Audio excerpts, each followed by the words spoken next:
Hello everyone, welcome back to అమ్మమ్మ కథలు.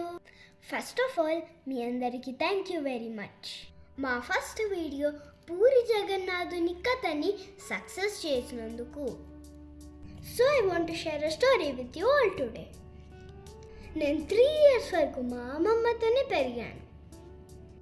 మా అమ్మమ్మ రోజు పొద్దున్నే లేచి చాలా ఇష్టంగా ముగ్గులేసేది. నేను కూడా మా అమ్మమ్మ పక్కనే కూర్చొని చూసేదాన్ని. ఈ ట్రెడిషన్ ఇప్పుడు మా అమ్మ కూడా ఫాలో అవుతోంది. ఆల్వేస్ హ్యాడ్ దిస్ క్వశ్చన్, ఎందుకు వీళ్ళు ఇంత పొద్దున్నే లేచి ఇంత ఇష్టంగా ముగ్గులు వేస్తున్నారని. సో ఈ వీడియోలో మా అమ్మమ్మ నుంచి ముగ్గుల గురించి తెలుసుకుందాం. హాయ్ అమ్మమ్మ. హాయ్ నాన్న. అలాగే చెప్తాను, మరి విను. ఈ ముగ్గులు అనేవి పూర్వకాలంలో యజ్ఞాలు యాగాలు చేసే దగ్గర కూడా వేస్తారు. వేసి దేవుళ్ళని కూడా ఆహ్వానించేటట్టుగా చేస్తారనమాట. మళ్ళీ మనము ముగ్గేయడం వల్ల జ్ఞాపక శక్తి పెరుగుతుంది, ధ్యానం కుదురుతుంది. మన ఎక్సర్సైజ్ కూడా, ఒక విధమైన ఎక్సర్సైజ్ కూడా అవుతుంది నాన్న. అలాగే మనము ఇంటి దగ్గర చుట్టుపక్కలంతా శుభ్రంగా ఉంచుకోవడం వల్ల పర్యావరణాన్ని రక్షించిన వాళ్ళం అవుతాం, కొంచెమైనా రక్షించిన వాళ్ళం అవుతాం కదా. అందుకని మనము ఎప్పుడైనా సరే ఇంటి ముందు నీట్గా ఉంచుకోవడము, క్లీన్గా పెట్టుకొని ముగ్గులు వేసుకొని అది చూస్తుంటే చాలా ఆనందంగా ఉంటుంది. కళ్ళాపు చల్లి తెల్ల ముగ్గు పిండి ఉంటుంది కదా, దాన్ని తీసుకొని మనము పచ్చగా పేడ నీళ్ళు చల్లింటాం కదా, దాని మీద ముగ్గుతో వేసి ముగ్గు అయిపోయిన తర్వాత అప్పుడే తెల్లవారుతూ ఉంటుంది కదా, అప్పుడు అన్ని పిట్టలు కోకిలలు కూస్తూ ఉంటాయి. అప్పుడు అది ఆ వాతావరణం చాలా బాగుంటుంది. మనం వేసిన ముగ్గు అప్పుడే సూర్యకిరణాలు పడుతూ ఉంటాయి కదా, ఆ నీరెండలో చూసినామంటే మనసుకు చాలా ప్రశాంతంగా అనిపిస్తుంది మన. ముగ్గులో కూడా కొన్ని వేరేగా ఉంటాయన్నమాట. ఏంటంటే పెళ్ళిళ్ళలో ఉపనయనాలలో కూడా ముగ్గు వేసి పెళ్లి కూతురికి పెళ్లి కొడుక్కి ఉపనయనం చేసుకున్న అబ్బాయికి ముగ్గు వేసి ముగ్గు మీద అరిటాకులు వేసి వాళ్ళకు భోజనం పెడతారనమాట. పెళ్ళిలో ఇలా వేసి ముగ్గు వేసి అరిటాకులు వేసి పెళ్లి కూతురుకు పెళ్లి కొడుకుకి భోజనం పెట్టేదాన్ని భువంబంతి అంటారు. ఉపనయనం చేసుకునే అబ్బాయికి భోజనం పెట్టేదాన్ని చవలంబంతి అంటారన్నమాట. పెళ్ళిళ్ళలోనూ ఉపనయనాల్లో వేసేటప్పుడు ముగ్గులు ఎలా వేస్తారంటే తీగలు, పువ్వులు, లతలు అలా ఉండేటట్టుగా వేస్తారనమాట. ఎందుకంటే వాళ్ళ జీవితం కూడా పువ్వులులాగా లతలాగా పైకి ఎదగాలని పెద్దవాళ్ళు ఊహించి అట్లా చెప్పారనమాట. అంటే దేవుడి మందిరంలో వేసే ముగ్గులు, తులసి కోట దగ్గర ముగ్గులు అవన్నీ ఎవరు తొక్కకూడదు.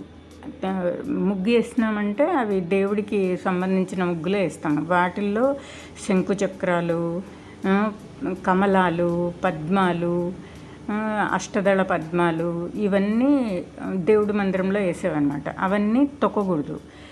ఇంటి ముందర వేసుకున్నది మాత్రం బాగా లక్ష్మీదేవిని మనము ఆహ్వానించినట్టు అవుతుందన్నమాట. ముగ్గులు దేంతో వేస్తారమ్మమ్మ? అది కొంతమంది బియ్యం పిండితో వేస్తారు, మళ్ళీ ముగ్గుతో వేస్తారు. అట్లా కొంతమంది వేస్తూ ఉంటారు అన్నమాట.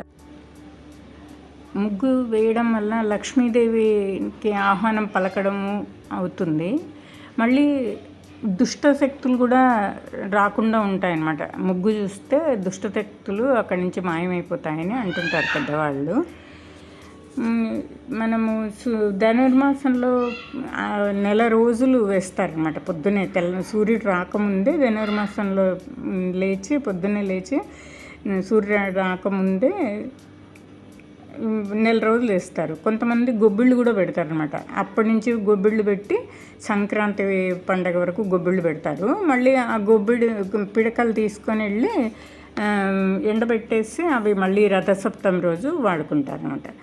ఈ ముగ్గుకు కొన్ని ప్రాంతాల వాళ్ళు కొన్ని పేర్లతో పిలుస్తుంటారు. మన తెలుగు వాళ్ళంతా ముగ్గు అంటాము, నార్త్ ఇండియన్స్ ఏమో రంగోలి అంటారు, తమిళియన్స్ ఏమో కోలం అంటారు, అట్లా పిలుస్తుంటారు. కొంతమంది బియ్యం పిండితో వేస్తారని చెప్పాను కదా, ఆ బియ్యం పిండితో వేయడం వల్ల చీమలు, పిట్టలు ఇలాంటివి వచ్చి తింటూ ఉంటాయి అన్నమాట. బియ్యం పిండి ఉంటుంది కదా దాంట్లో, అని తింటే కన్నా మనకు కొంచెం పుణ్యం వస్తుంది. ఎందుకంటే కొన్ని ప్రాణులకు మనము ఆహారం ఇచ్చినాము అన్నట్టు ఉంటుంది కదా, దానివల్ల మనకు కొద్దిగా పుణ్యం కూడా వస్తుంది. ముగ్గు ఇంటి ముందు ముగ్గు వేసామంటే ఎవరైనా వచ్చి చూసి చాలా బాగుంది అనే విధంగా వేయాలని మా నాన్నమ్మ చెప్పేది నా చిన్నప్పుడు. ఇదే మన ట్రెడిషన్ అనమాట. దీన్ని నువ్వు కూడా ఫాలో అవ్వాలి, అయితే చాలా బాగుంటుంది. నువ్వు కూడా పెద్దగా అయిన తర్వాత ఇవన్నీ నేర్చుకున్నాను నువ్వు, ఓకేనా? థ్యాంక్ యూ అమ్మమ్మ, మా అందరికీ ముగ్గుల గురించి చెప్పినందుకు. నేను ఈ వీడియో ఒక శ్లోకంతో ఎండ్ చేద్దాం అనుకుంటున్నా. ఊర్ధ్వమూలమదస్సాకం అశ్వత్థం ప్రాహురవ్యయం ఛందాంసి యస్య పర్ణాని యస్తం వేద స వేదవిత్ అతశ్చోర్ధ్వం ప్రసృతాస్తస్య శాఖాః గుణప్రవృద్ధా విషయప్రబాలాః అతశ్చ మూలాన్యనుసంతతాని కర్మానుబంధీని మనుష్యలోకే. So please subscribe to our channel for more such videos.